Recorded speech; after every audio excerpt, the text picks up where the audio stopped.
We're live, Sarah. Welcome to everyone listening. Welcome to the ones listening on the replay. Today I'm speaking with Sarah Britton from My New Roots. And Sarah has been in my kitchen for a very, very long time. So I was really, really happy that we had such a wonderful conversation.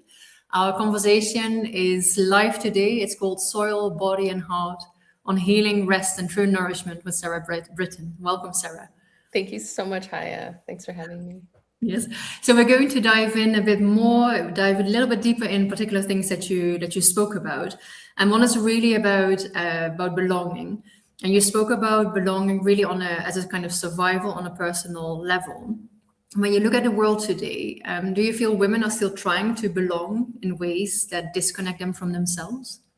Yeah, absolutely. I think we see that a lot I feel like this trend is moving towards people looking more and more the same. And I know there's a lot of things we can do, choices we can make to kind of merge and become more similar to one another. And I feel that all stems from a need for belonging. And I think the beauty of this world and being a human being is in our diversity, in our differences. And I hope that the trend goes that way. It seems, I think with human beings, there's a pendulum that swings. And I think right now we're just swinging in this one direction. And I feel very strongly that we'll swing in the other direction. But for now, I think we really tie our appearance to the sense of belonging, like making sure we look like other people so that we feel a sense of inclusion. We're included in the club. And I think that is a huge function of us being so connected online and getting so much visual input from online and things to compare ourselves to, so on and so forth. So yeah, I think at least I see in my circle of friends this real celebration of uniqueness and individuality.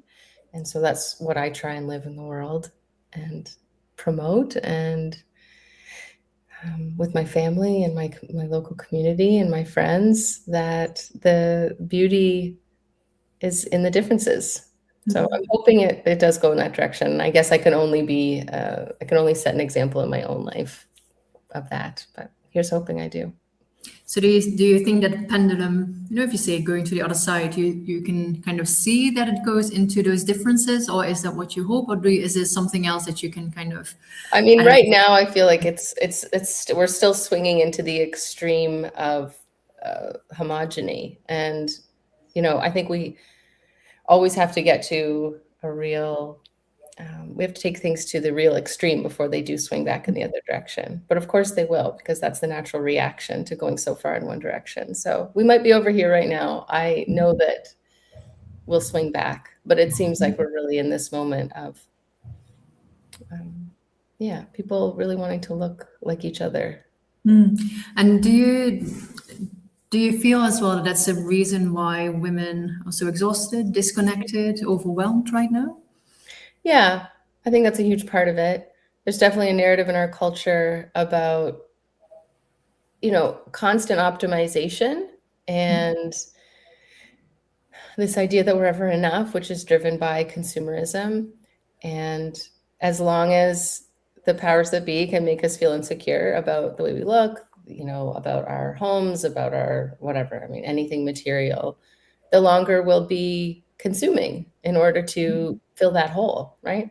And so I think women are really exhausted these days because it's a lot to keep up with.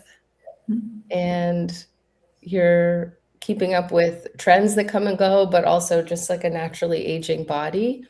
And we seem to be really afraid of aging right now. I think it's always been the case, but it's more extreme. And I think as more and more offers appear for us to change our appearance, to halt aging in these unnatural ways, then it always feels like, we're chasing something constantly. And that's a really exhausting energy to be in. If you feel like every day you wake up and there's always something to improve, not from a place of inside, but from, getting external validation for the way we look, I think that is it's so tiring because it never ends. Mm. And there's enough messaging out in the world to tell us that we'll never be good enough. And so no wonder we're exhausted all the time, because Mm. it seems like we'll never, we'll never reach the goal. The goal is totally ambiguous. And Mm. even when we do, we're also up against time. It's going to change things. Mm. So, they've got us very cleverly over a barrel here. And I think just disconnecting from that whole narrative is really important for my own mental health, Yeah. especially. Yeah.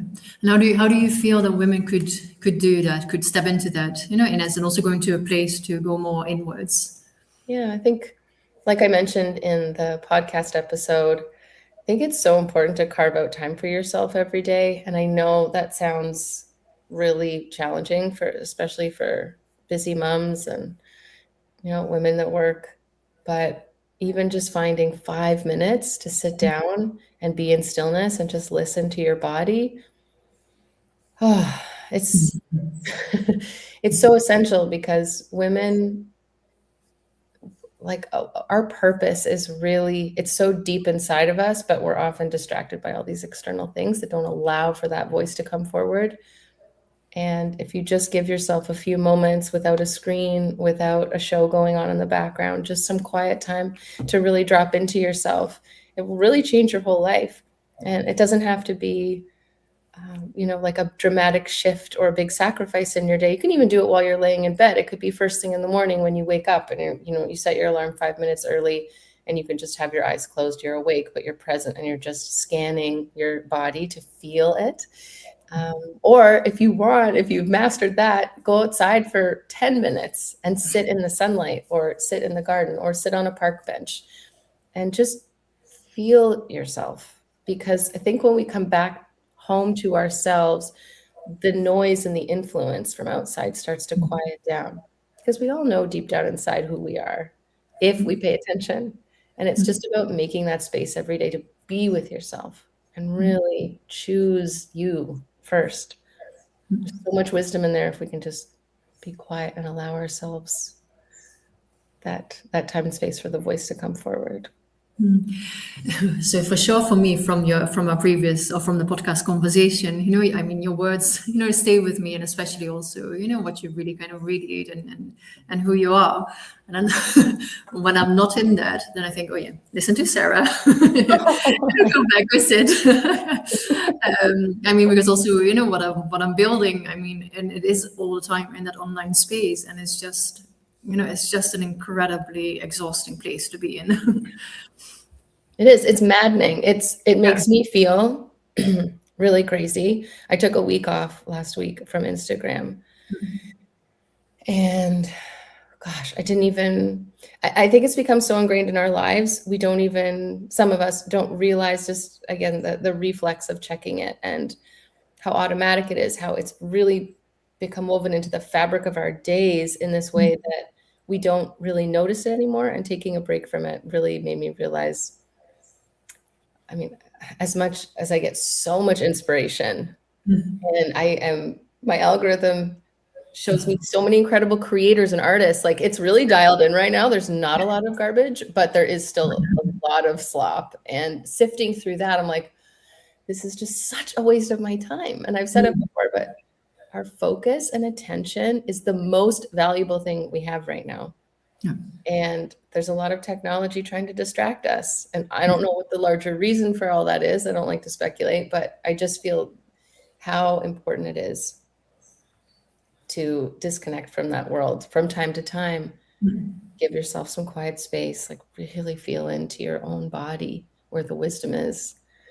And yeah, just protect your peace and mental health. It's so important. Yeah, absolutely. So if we're looking at let's say if the all belonging for women was about being accepted, what we started with, what would be the new way of belonging be, or what would it be asking of women? Yeah, I think the new way of belonging would look like people living in smaller communities that are connected, where our value is placed on our contribution and our presence, and how connected we are to our purpose, because I think the way that we used to live was so much more in balance, both with nature and one another, where we were contributing and we were all appreciated for our unique gifts, as opposed to, again, everyone sort of melding together and looking the same and offering the same things. So I'm hoping that's what the awakening brings, is women understanding how special and unique that they are as individuals, to not conform. And then once we've tuned into what our offer is, to be able to give that to others, and we can enrich the collective through our own uniqueness. And that belonging comes from us living in our purpose, that we're appreciated for who we are as an individual and what we can bring that no one else can. I mean, what, like, to derive your sense of belonging and love and appreciation from that place. Just imagine how truly healthy we would be, if that's where our sense of belonging came from. Yeah, I leave the people listening to this with that, because it's such a powerful message, and a beautiful one that I think we all should aspire and try to build. Is there something you would still like to share, maybe about your membership? Oh, sure. Yeah, I have I started with My New Roots in 2007, sorry. So we're coming up on 20 years. I took a lot of the concepts from the blog and my international teaching and my retreats, and I made an online membership platform, which is called Grow. And the purpose is to support people, but mainly women, in the pursuit of holistic health. And so that really encompasses everything from what you're cooking and eating, to the way you're moving your body, your connection to nature and self, breath work. And then there's a ton of really inspiring women interviews there, where I have conversations like this and get to know women on a deeper level and highlight their purpose, so that we can all benefit from our own individual unique knowledge bases. So something I'm really proud of. The membership is always growing, and I'm putting in a bunch of new features this spring and summer that's going to help enable that connection and that sense of community more and more. So if you're tired of social media and you feel like you would like a place of belonging where you're celebrated just for who you are, then it's a wonderful place to be. And I love it so much. It's a thing I'm really proud of. And nice. love being in the community there. Good. I hope women listening, that they will really join it. And I've seen it as well. I'm also still kind of thinking, okay, I actually need to join. Yeah, come join. It's the best. Because what I feel, and I told you, just we're wrapping up, but I told you that I had read this interview with you in a magazine, and the magazine had been lying beside my bed, and then I thought, she's really the kind of woman that I would like to have as a friend. So I'm really happy that you've accepted to be on my podcast, which is really new and grow. So I really want to thank you from the bottom of my heart to have been here and to join my podcast. And I hope many people will listen to the episode. It's now live on my on Spotify, on my YouTube account. So I hope you'll help sharing it as well.